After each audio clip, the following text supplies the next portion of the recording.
All right, well, got my daddy with me tonight. I am 2 days after surgery, and I should be coming to hunt yet, but if I'm gonna be sitting at the house, I might as well sit and see if I can't shoot a deer. So we're getting in. It's about to be 5:30, so we're here at a good time, and hunting with a muzzle loader. So we'll see how we do.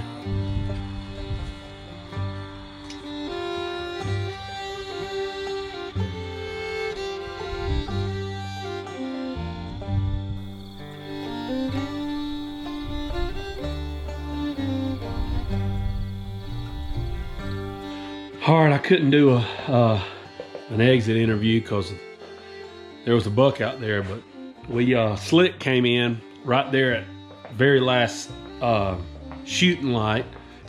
My daddy sat with me tonight. It was great to have him in the blind with me. And anyway, tomorrow morning is opening a rifle, so we're gonna go.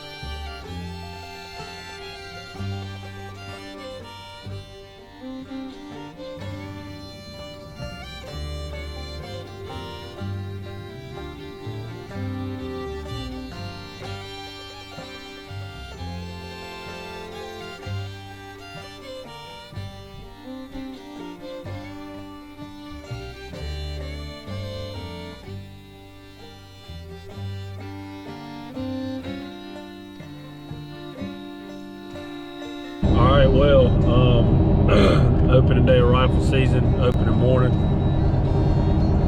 I snuck in this morning and was watching the Moultrie Mobile while I was getting ready to go. I had T-Rex and Ted in there pretty much when I drove up. I didn't spook them off or anything, but they weren't still there whenever I got in. Okay. Opening day evening. I had quite the adventure this morning. Got to the blind, snuck in there after watching a couple of the bigger bucks on camera for about 30 minutes, and then I snuck in, sat there for about 10 minutes and realized that I didn't have any bullets. So walked back to the truck. My daddy brought me a box of bullets. This is about 7:30, I guess, maybe earlier than that. And then an 8-point showed up.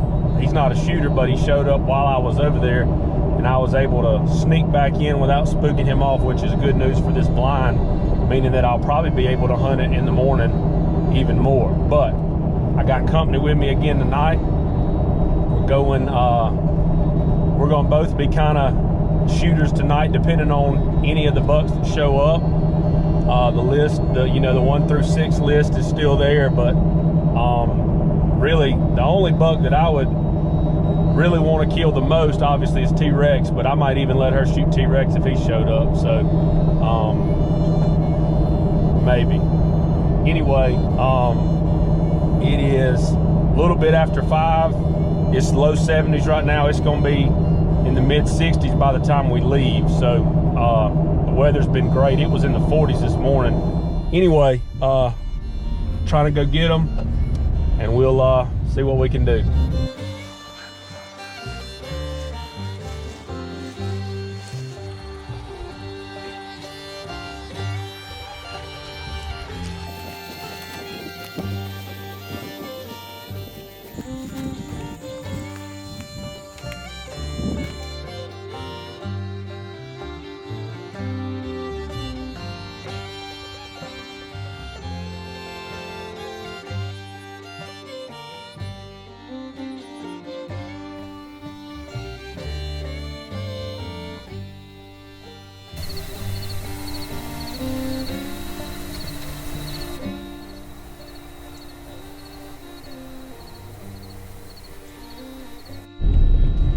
Well, disappointing evening.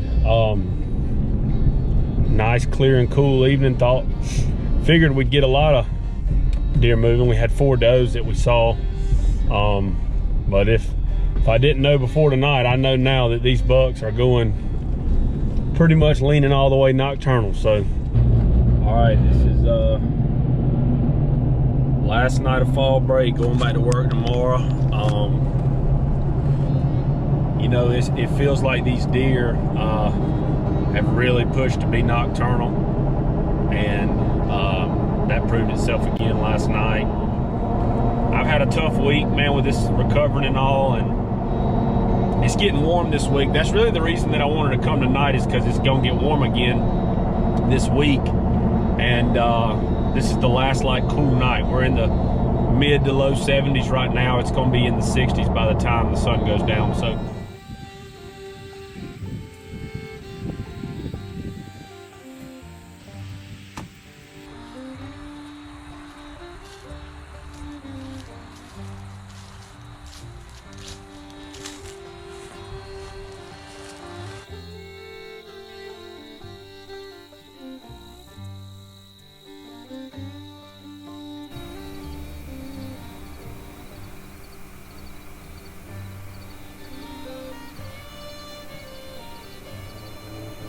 all right, it's Wednesday, October 21st, and you know, it was hot all day long, mid 80s type hot, and I'm coming out to hunt. I had already picked out that I was gonna go Wednesday, give them Monday and Tuesday off. I hadn't been feeling good. My recovery's been a little bit more difficult than I thought from the surgery, but it's been a week today, and I'm feeling a little better. As you can see,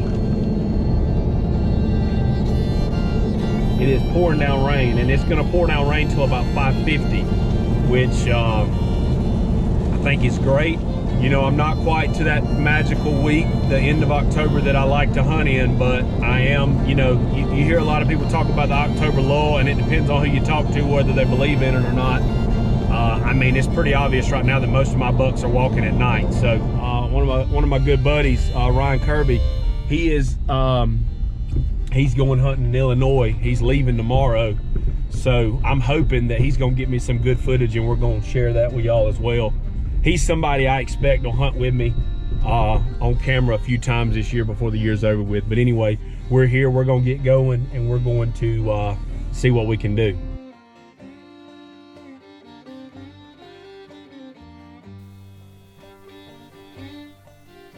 All right, well, leaving here Wednesday evening.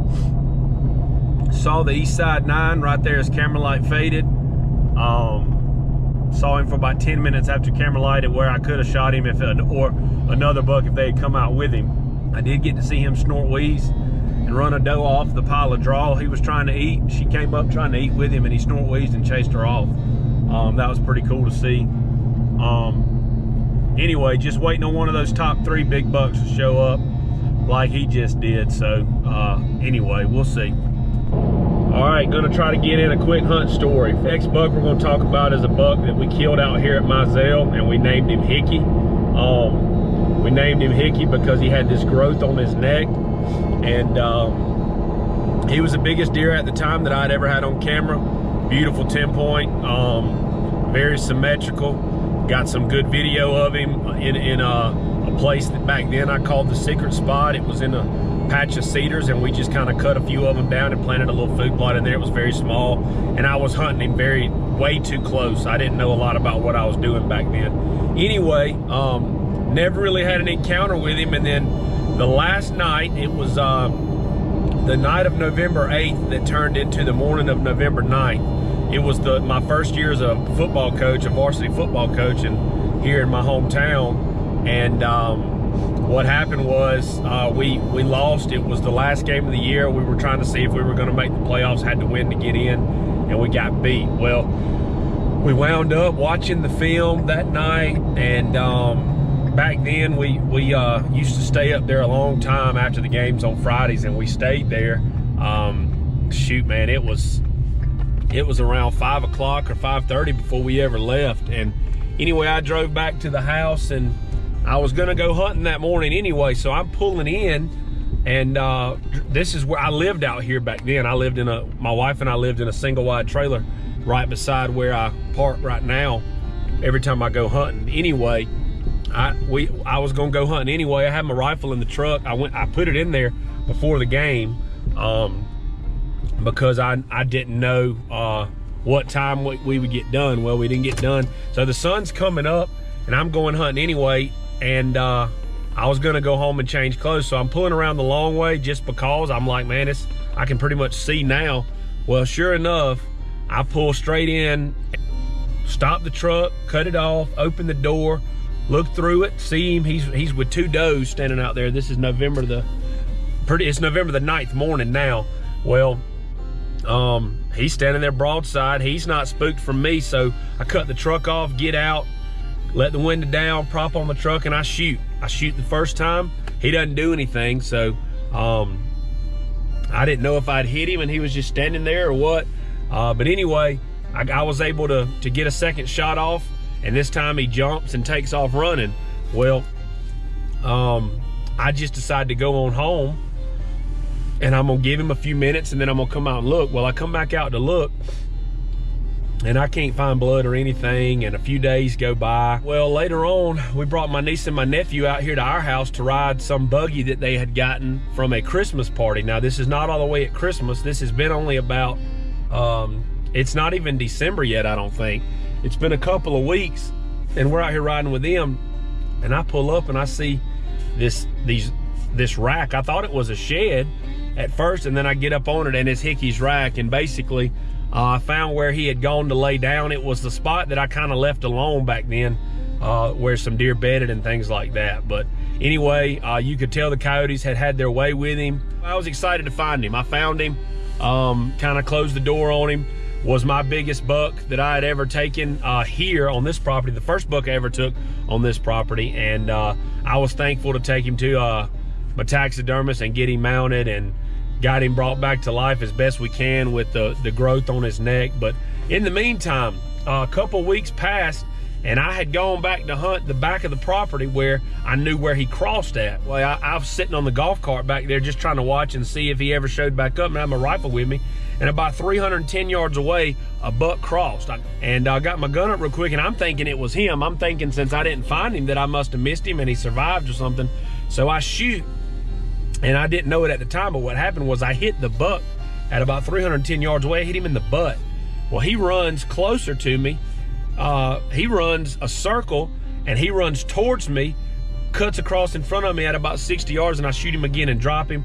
The smallest buck I've ever shot, a buck that didn't need to be shot. But once I had already shot him and put one in him, I did not feel that it was right to let him suffer. I realized pretty quick, in that 10 seconds that it took for that to happen, I realized pretty quick that it wasn't Hickey, but I wound up tagging out kind of by accident that night. So anyway, got 2 bucks out of the story.